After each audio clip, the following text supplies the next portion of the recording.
आकाश, आपकी चाय टेबल पर रखी है, ठंडी होने से पहले पी लीजिएगा। और हाँ, नाश्ते में क्या बना दूं आपके लिए? सानवी ने अपने पति आकाश से कहा।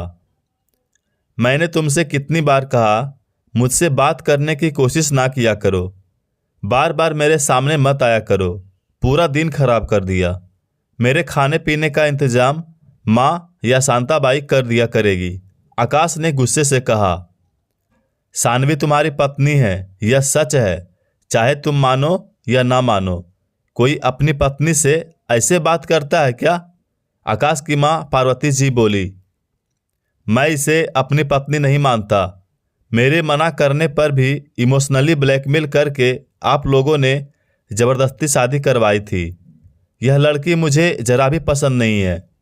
कहाँ 14वीं का चांद लाने का सपना देखता था और आप अमावस की रात ले आई हो।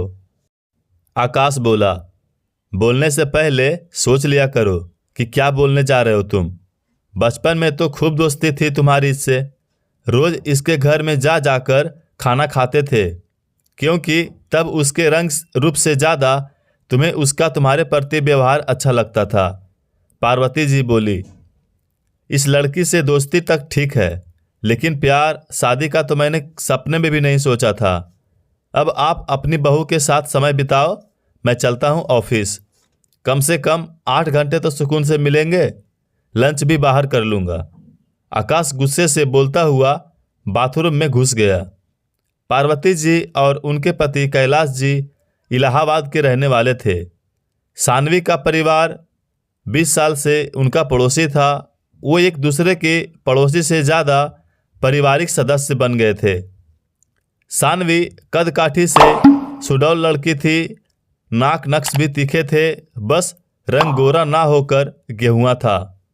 वह पहली नज़र में किसी का प्यार नहीं हो सकती थी। सानवी आकाश की अच्छी दोस्ती थी। आकाश ने उसे एक अच्छे दोस्त के नज़रिए से देखा था। गर्लफ्रेंड या पत्नी बनाने का तो उसने कभी सोचा ही नहीं था। 12वीं के बाद आकाश इंजीनियरिंग की पढ़ाई करने बेंगलुरु चला गया। साल में 1-2 बार ही घर आता। कॉलेज में आकाश की मुलाकात दीपाली नामक लड़की से होती है, जो बला की खूबसूरत थी। जो उसे एक बार देखे देखता ही रह जाए। आकाश पहली नज़र में दिल हार बैठा। आकाश ने कॉलेज खत्म होने पर दीपाली से अपने दिल की बात कही और शादी के लिए निवेदन किया था, लेकिन दीपाली ने इनकार कर दिया, क्योंकि उसकी शादी उसके माता पिता ने कहीं और तय कर दी थी। आकाश दीपाली को भुला नहीं पाया। वह नहीं जानता था कि यह केवल आकर्षण है, प्यार नहीं। उधर इलाहाबाद में सानवी के पिता को कैंसर हो जाता है और बीमारी का पता तब चलता है जब कैंसर अपने आखिरी चरण में था। उनके बचने की संभावना ना के बराबर थी। अस्पताल में पड़े पड़े उन्हें बस अपनी बेटी की ही चिंता सताती रहती। आकाश के माता पिता ने उन्हें आश्वासन दिया कि वह सानवी को अपने घर की बहू बना लेंगे, क्योंकि सानवी थी भी संस्कारी, गुणी और आकाश की दोस्त। आश्वासन पाकर सानवी के पिता चिंता मुक्त होकर स्वर्ग सिधार गए। कुछ समय बाद आकाश को बेंगलुरु में ही नौकरी मिल गई।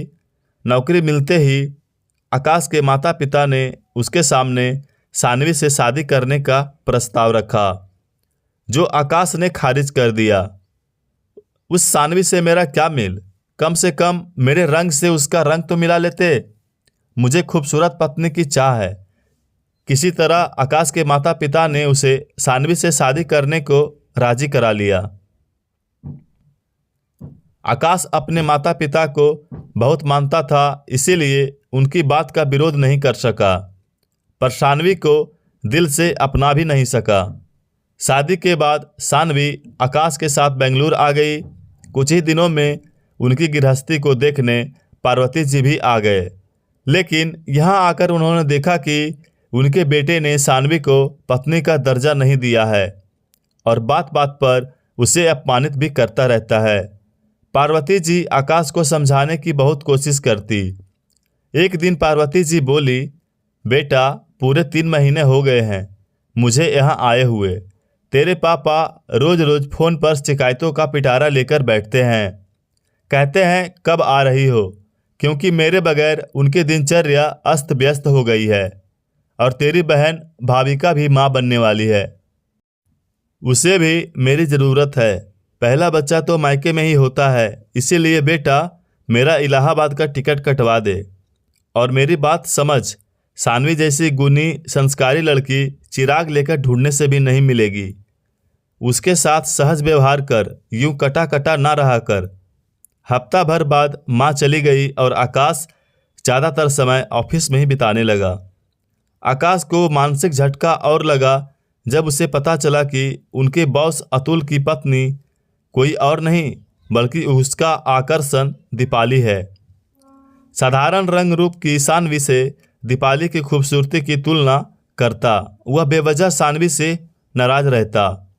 एक बार आकाश को तेज बुखार होता है जो हफ्ते भर तक उतर ही नहीं रहा था। डॉक्टर को दिखाने पर पता चला कि आकाश को टाइफाइड हो गया है। सानवी ने दिन रात पति की सेवा की। ऐसा लग रहा था मानो उसका एकमात्र उद्देश्य संतुलित खाना, वक्त पर काढ़ा, डॉक्टर की दी हुई सभी दवाइयाँ सही समय पर आकाश को देना। फुल टाइम नर्स बनकर रह गई थी। उनकी सेवा से आकाश जल्द ही ठीक हो जाता है। सानवी समय काटने और आमदनी के उद्देश्य से छोटे बच्चे को ट्यूशन भी पढ़ाने लगी। समय ने एक बार फिर करवट बदली। आकाश का एक्सीडेंट हो जाता है। डॉक्टर ने 4 महीने के लिए प्लास्टर पैरों में लगा दिया। बार बार ऑफिस से छुट्टी लेने और अपना काम सही से ना करने के कारण से आकाश को नौकरी से निकाल दिया जाता है। आकाश तनाव में रहने के कारण काम पर पूरा फोकस नहीं करता था। आकाश की तबीयत देखने उसका ऑफिस कलीग प्रभाकर आता है। अब कैसे हो आकाश? प्रभाकर ने पूछा। पहले से बेहतर हूँ। अगले हफ्ते प्लास्टर निकल जाएगा, फिर दूसरी नौकरी की तलाश करता हूँ। और बता ऑफिस में क्या चल रहा है? आकाश ने पूछा। अरे अपने बॉस अतुल जी का उनकी पत्नी दीपाली जी से तलाक होने वाला है, प्रभाकर बोला। अरे यह क्या कर रहे हो? सर की वाइफ तो बहुत खूबसूरत है, भला उनसे कौन तलाक ले सकता है? आकाश ने कहा। अरे एक सफल शादी के लिए खूबसूरती ही सब कुछ नहीं होती। घर रिश्ते संभालने की कला भी होनी चाहिए, जो दीपाली जी में नहीं थी। सुनने में आया है कि दीपाली जी एकदम नकचढ़ी हैं, तुनक मिजाज हैं। ससुराल में किसी से भी बनाकर नहीं रखा। ना सास ससुर को सम्मान देना जानती है, ना छोटे को प्यार। घर का एक काम भी नहीं आता, बस घूमना फिरना, बाहर खाना पीना। ऐसे तो जीवन नहीं कटता है ना। तुम्हें याद है अतुल जी को एक बार जॉन्डिस हो गया था। ऐसे हालत में भी दीपाली जी उन्हें छोड़कर अपने दोस्तों के साथ हफ्ते भर के लिए शहर से बाहर चली गई थी। माँ ने उनकी सेवा की थी। दीपाली एकदम अतुल जी के मन से उतर चुकी थी, पर जैसे तैसे शादी निभा रहे थे। पर सहन करने की भी इंतहा होती है। उन्होंने दीपाली जी को समझाने की बहुत कोशिश की, लेकिन वह अपनी गलती मानने को तैयार नहीं हुई और ससुराल वालों पर केस कर दिया। वो भी ये झूठ कहकर कि अतुल दहेज के नाम पर हमारे माँ बाप से पैसे मांगता रहता है। अतुल जी और उनके माता पिता की बहुत बदनामी हुई। अतुल जी यह सदमा बर्दाश्त नहीं कर पाए। जिस पत्नी के लिए उन्होंने क्या कुछ नहीं किया, उसे इतना प्यार दिया, सम्मान दिया, उसी पत्नी ने उनकी और उनके परिवार की प्रतिष्ठा खराब कर दी। अतुल जी ने एक अच्छे वकील की सेवा ली। अतुल जी ने ऐसे कई प्रमाण प्रस्तुत किए जिससे साबित होता था कि उनकी पत्नी ने दहेज का झूठा आरोप लगाया था। जज साहब सारे फाइल को देखते हुए केस को बेबुनियाद बताया और अतुल जी और उनके परिवार को झूठे आरोप से बरी किया। लेकिन इसके बाद अतुल जी ने तलाक लेने का फैसला लिया और तलाक का नोटिस अपनी पत्नी को भेज दिया। आकाश को बहुत आश्चर्य होता है। उसे अपनी माँ की बात याद आती है कि बेटा बहू हीरा है, हीरा, एक ना एक दिन हीरे की परख तो हो ही जाती है जौहरी को। और सच में आज उसे अपने माता पिता की पसंद पर नाज होता है। आकाश की आंखों से आंसू बह निकले। आकाश को रात भर नींद नहीं आई। अगले दिन जब सानवी उसे सूप देने आती है तो वह सानवी का हाथ पकड़कर कहता है, सानवी जरा मेरे पास बैठो। सानवी को कुछ अजीब सा लगा। सानवी, मुझे माफ़ कर दो। जो बात माँ ने तुम्हारे अंदर देखी थी वह मैं देख नहीं सका। बहुत नासमझ था मैं, लेकिन अब समझ चुका हूँ कि सुंदरता अस्थायी चीज़ और चरित्रता अस्थायी चीज़ है। सुंदर चेहरे तो शायद आपका बुरे वक्त में साथ छोड़ देते हैं, लेकिन सुंदर मन आपका साथ मरते दम तक निभाएंगे। आकाश की आंखें दिल का हाल कह रही थी। माँ का विश्वास जीत गया।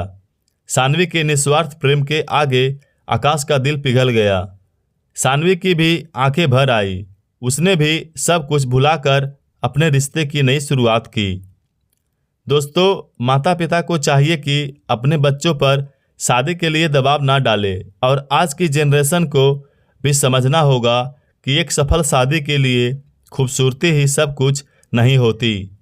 इस बीच सानवी ट्यूशन की आमदनी और घरेलू बचत से घर चला रही थी और पति को सहारा दे रही थी। आकाश के पिता भी बेटे का हाल देखकर हफ्ते भर बेंगलुरु रहकर चले जाते हैं। सानवी ने सोच लिया था कि आकाश के ठीक होने पर वह यहाँ से चली जाएगी, क्योंकि आकाश उसे पत्नी के रूप में पसंद नहीं करता था और तनाव में रहता था। लेकिन जब आप अपना सब कुछ न्यौछावर कर देते हो किसी को अपना बनाने में, तो ऊपर वाला भी आपके साथ खड़ा हो जाता है। और ये बात आज साबित भी हो गई। अब आकाश और सानवी दोनों अपने वैवाहिक जीवन आराम से जी रहे थे। दोस्तों, आपको ये कहानी कैसी लगी हमें कमेंट के माध्यम से बता सकते हैं और इसी तरह की कहानी और भी सुनने के लिए हमारे चैनल को सब्सक्राइब जरूर करें। धन्यवाद।